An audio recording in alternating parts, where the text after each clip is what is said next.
If you're late, do you get to ask the first question? No, you don't. Oh.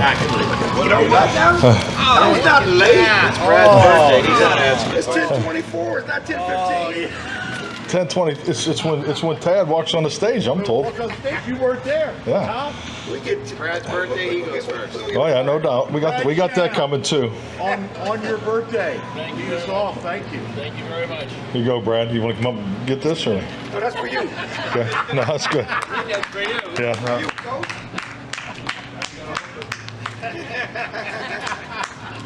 Turn it down sweet, son.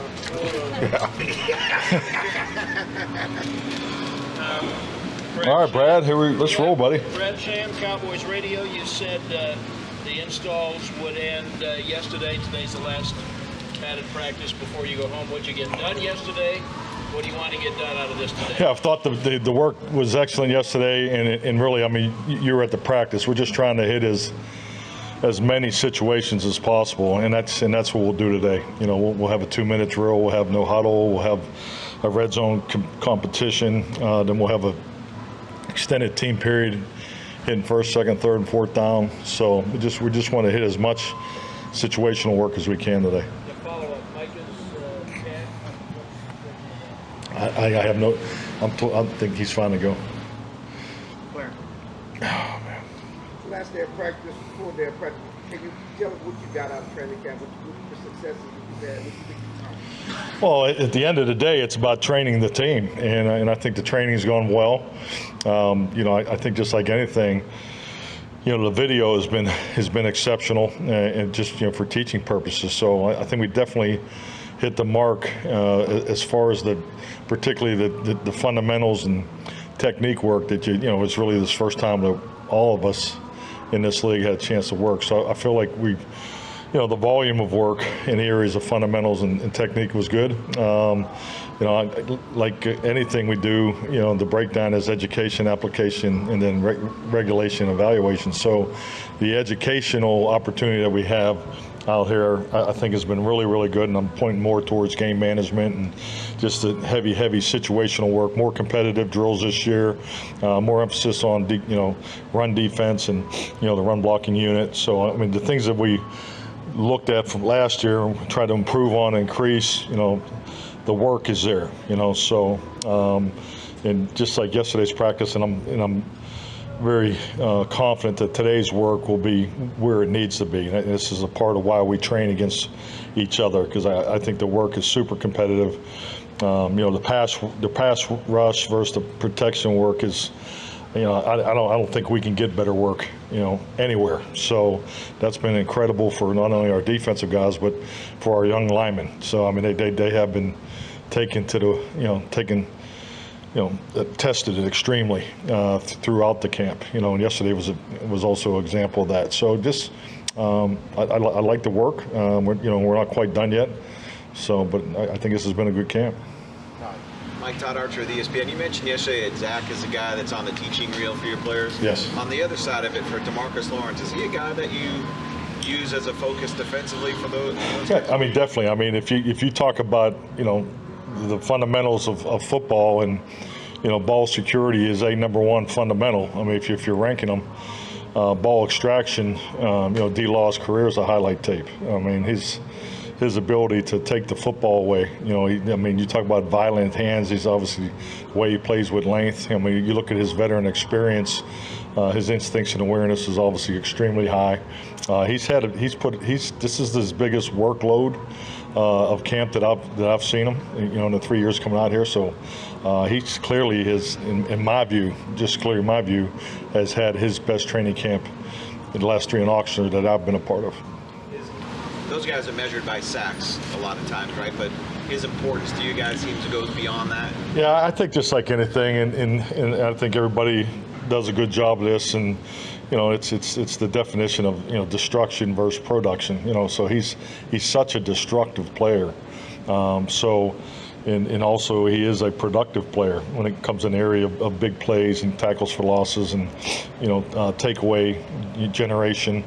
That's something he's been consistent, you know, throughout his career. But at the end of the day, I think it's like anything. When you look at players, you know, every one of these guys is is a fine, good football player. Then there's great moments that they have, but the elite players make the others around them better. And when you're consistently just a player of destruction, you're creating other opportunities for other players. Calvin Watkins, Dallas Morning News. Since you made the decision at kicker, how would you assess how Brandon has kicked?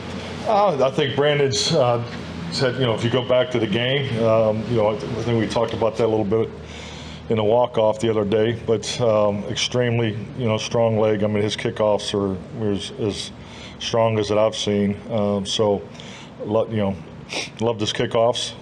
We've been really emphasizing, the operation because we're behind there, and as far as the number of reps and amount of work that we've been able to do. So the goal was to speed it up some. We hit the target. If anything, we were too fast on the one that he missed. So great, the production was obviously, but I thought the step of getting to where we need to get, in the operation of the battery, the snapper, holder, and kicker, I thought we definitely took a big step, against Jacksonville. Do you think mentally he's going to handle everything? There's one thing that you got a veteran guy who knows the ups and downs, but he's never really done this before. Well, I mean, I don't think he can come to a better place. I mean, we got the softest media in the world, and so, I mean, he'll be fine. He'll be fine.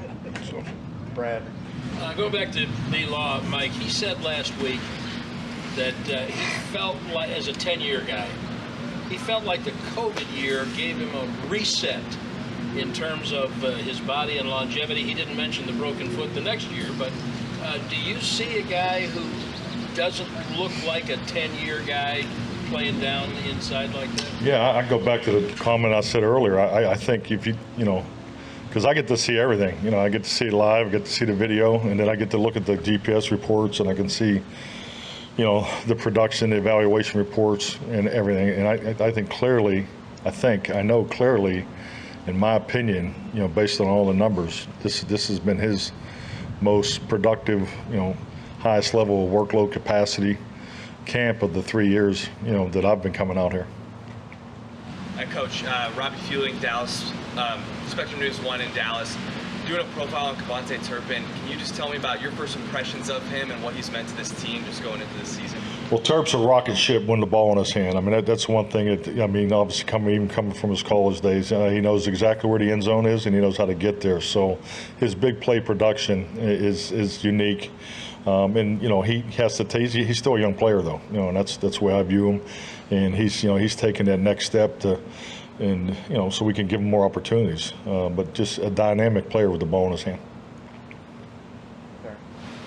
Piggyback on Turpin, he's taking some snaps and running back. Just talk about him at that size. I mean, he uses some snaps where him ditching the receiver. I mean, I don't recall us talking about scheme up here, so I don't know. Okay. So I don't know what we're talking. Did that happen out here? Is it on video? Yeah, so. Yeah, it's just on video. You got to give him the ball. Yeah. So I mean, he'll be in the backfield, he'll be in the slot, he'll be in the throw. I mean, that's all part. If you look at the whole receiver group, really the emphasis come out of last week. The install phase was now to start moving everybody around. So we did it Monday in the walkthrough today. So we're trying to create opportunities for all these guys. So I mean, he's not the only one that's moving around, but yes. Got to get him the football. Okay, just from a philosophical standpoint, we've talked about size. Can you keep two guys, Turp and Vaughn size on the team? Yeah, I think just like anything. I mean, these decisions are really they were made back in player acquisition mode. So obviously, Turp came to campus. Was about the second week of training camp last year. So. Obviously had a great year as a returner, and we see a lot of value in him to be a more complete player. So it's really the responsibility of the system of offense to make sure when you have playmakers, if you don't have things in your system of offense to highlight a unique skill set, then my opinion has always been you got to take a look at your system. So. Because and that's why we're big into the concept teach, particularly in the pass game, the pass game families, so how we can incorporate him in that. So because what you don't want him to be, and you don't want him to be just a certain personnel group when he goes into the game. Just he's got 5 plays that are totally highlighted, and no different than Deuce. I mean, you've watched Deuce out here. He goes through the pass protection drills and he does everything. He's working on the punt pro as a PP. So I mean, we want to see the value of these guys regardless, but how they fit to playing here in Dallas. I mean, that decision was decided when we brought them in here. Mike, you told us, I think, in June about you want your quarterback to take ownership, have ownership of the offense. Yeah. With the changes that you guys have put in, whether big, small, whatever, how is Dak on all that? I mean, how do you think he is? I mean, he's built for this. It's an approach I've always taken as a coordinator. I think it's so important, as a play caller and them quarterbacks to be connected. And if you want to give them more responsibility at the line of scrimmage, that investment starts, back in the off-season program, and I thought he knocked it out of the park, during the phase 1, phase 2, and phase 3, and now we're working it. So yeah, he's taking complete ownership of the offense, and you have to. I mean, because he's the one out there playing, and he has the best seat. And the reason why I've always done it that way is, everybody wants to have some level of responsibility for the quarterback at the line of scrimmage. And my view has always been he's in the best seat in the house, and not to take advantage of that, is probably not the best thing. When you get to these Sunday games, but more importantly, when you play against these top defenses. So you got to be able to take advantage of things, but most importantly, we have to train in that realm, and for him to train and perform in that realm, he has to take ownership of it. And I think all the quarterbacks have done a really nice job of that. So you're trying to see the game through his eyes, not him trying to see the game through your eyes. I wouldn't say that. No. Yeah. I'm trying to think of a nice quote for your story, but that's not it. So that's that's not the that's not the goal. So. Anything else?